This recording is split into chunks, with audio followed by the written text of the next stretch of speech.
Hello everyone. Last class में हमने chapter first finish कर लिया था। आज हम चैप्टर सेकंड स्टार्ट करेंगे, बायोलॉजिकल क्लासिफिकेशन। क्लासिफिकेशन क्या होता है, क्यों जरूरी है, ये सब कुछ हम लास्ट चैप्टर में पढ़ चुके हैं। फिर भी थोड़ा सा रिकैप कर ले रहे हैं कि व्हाट इज द क्लासिफिकेशन। तो क्लासिफिकेशन क्या है हमारा? The process of grouping of the organism according to certain similarities is called the classifications।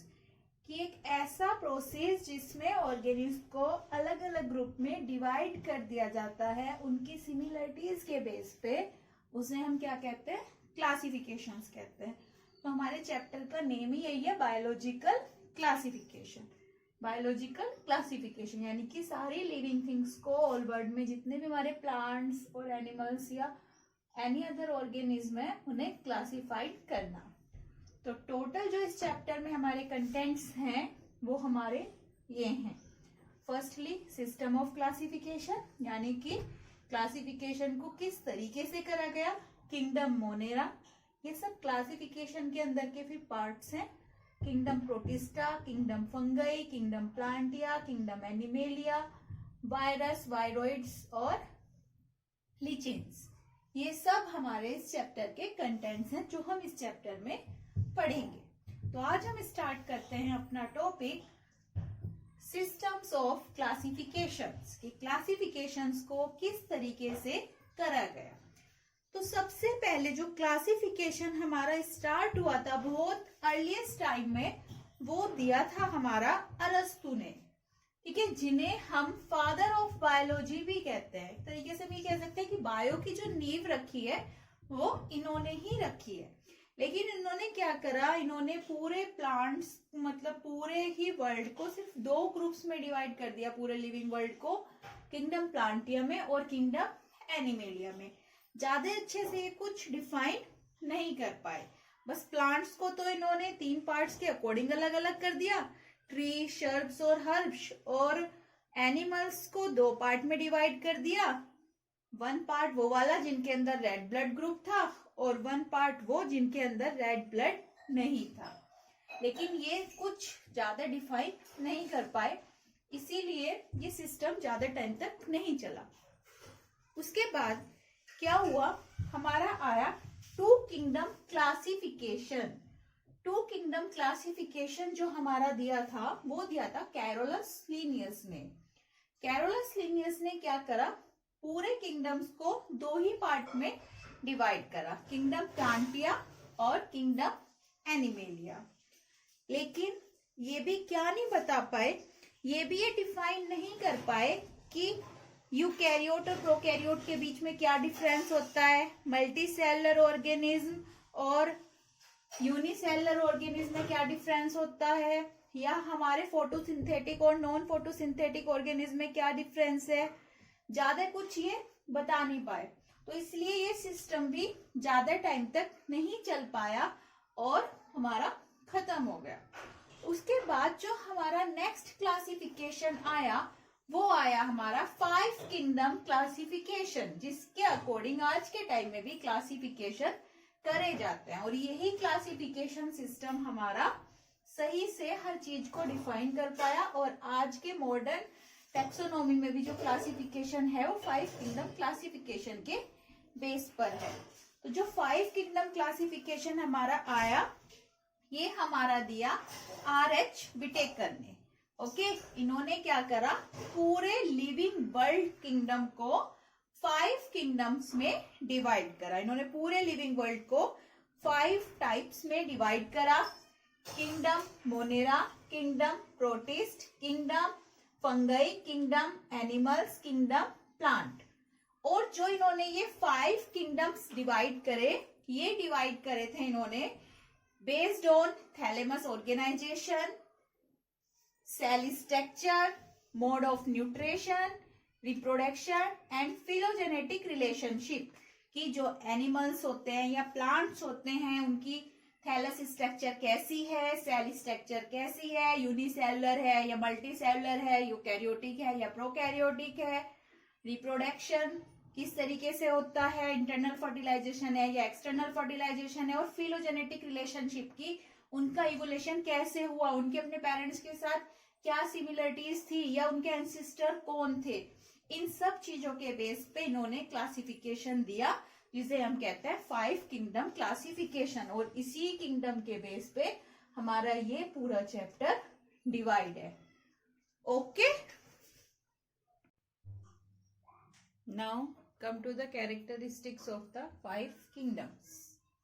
ठीक है, हमने अभी पढ़ा था कि जो R.H. विटिकर्स ने 5 किंगडम्स दिया था वो उसने किस किस चीज के बेस पे दिया था, cell structure, thallus organisation, mode of nutrition, reproduction etcetera.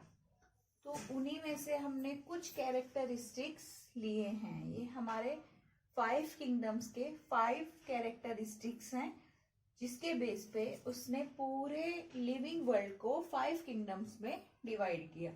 Kingdom monera, kingdom protist, kingdom fungi, kingdom प्लांटिया, kingdom animalia. First characteristic लिया सेल टाइप, कि किस तरीके की सेल टाइप होती है, मोनोकैरियोट यूकैरियोटिक होती है या प्रोकैरियोटिक होती है।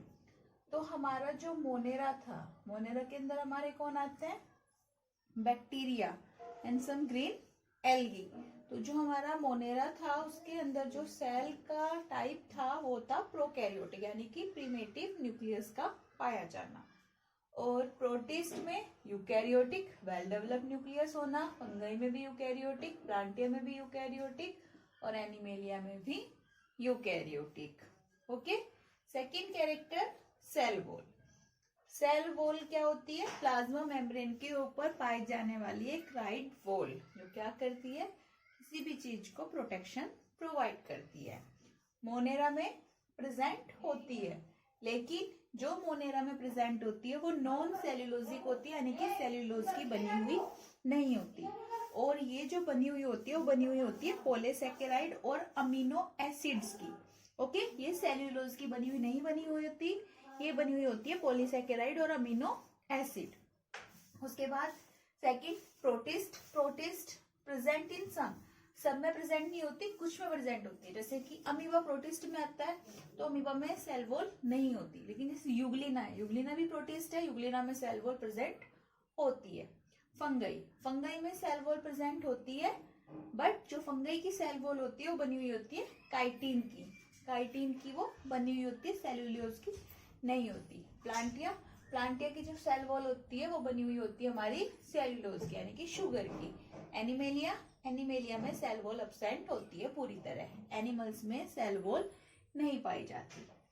न्यूक्लियर मेम्ब्रेन, की न्यूक्लियर के चारों ओर पाई जाने वाली मेम्ब्रेन, हमारे न्यूक्लियस के चारों ओर पाई जाती है ना इस तरीके से मेम्ब्रेन, न्यूक्लियस होता है इसके चारों ओर ऐसे मेम्ब्रेन रहती है। तो ये प्रोकैरियोटिक सेल्स में न्यूक्लियस मेम्ब्रेन नहीं पाई जाती, क्योंकि प्रोकैरियोटिक न्यूक्लियस इस तरीके से होता है प्रिमिटिव, और यूकैरियोटिक न्यूक्लियस ऐसे होता है बिल्कुल वेल डेवलप्ड। तो न्यूक्लियर मेम्ब्रेन का बिल्कुल क्लियर फंडा है कि मोनेरा में अब्सेंट होगी, क्योंकि वो कैसी सेल थी, प्रोकैरियोटिक। बाकी सब में ये प्रेजेंट होगी, प्रोटिस्ट में भी, फंगई में भी, प्लांटिया में भी और एनिमेलिया में भी। Body organisation, fourth character is body organisation, कि हमारी जो एनिमल्स की बॉडी होती है वो कैसी बनी हुई होती है। मोनेरा सेल्यूलर, यानी कि सिर्फ सिंगल सेल से बनी हुई होती है, इसलिए यूनिसेलुलर भी होते हैं। प्रोटिस्ट यूनिसेलुलर या मल्टी सेलुलर दोनों हो सकते हैं, लेकिन बॉडी सिर्फ सेल से बनी हुई होती है। फंगई मल्टी सेलुलर होता है, यानी कि इनकी भी सेल से बनी हुई होती है, लेकिन कोई भी यूनिसेलुलर नहीं होता एक्सेप्ट देन ईस्ट, सारे मल्टी सेलुलर होते हैं। प्लांटिया, प्लांटिया की जो हमारी बॉडी बनी हुई होती है वो बनी हुई होती है, कुछ में सिर्फ टिश्यूज होते हैं, जैसे कि प्लांट के टिश्यू होते हैं हमारे पैरेंकाइमा, कोलेनकाइमा, जाइलम, फ्लोएम, और कुछ में टिश्यू बाद में ऑर्गन्स में चेंज हो जाते हैं। ओके, एनिमेलिया, एनिमेलिया में टिश्यू, ऑर्गन और ऑर्गन सिस्टम सारी चीजें हमारी प्रेजेंट होती हैं। जैसे कि हम नेक्स्ट चैप्टर 4 में पढ़ेंगे कि हमारे जो एनिमेलिया किंगडम है वो स्टार्ट हो सकता है phylum porifera to phylum Chordata.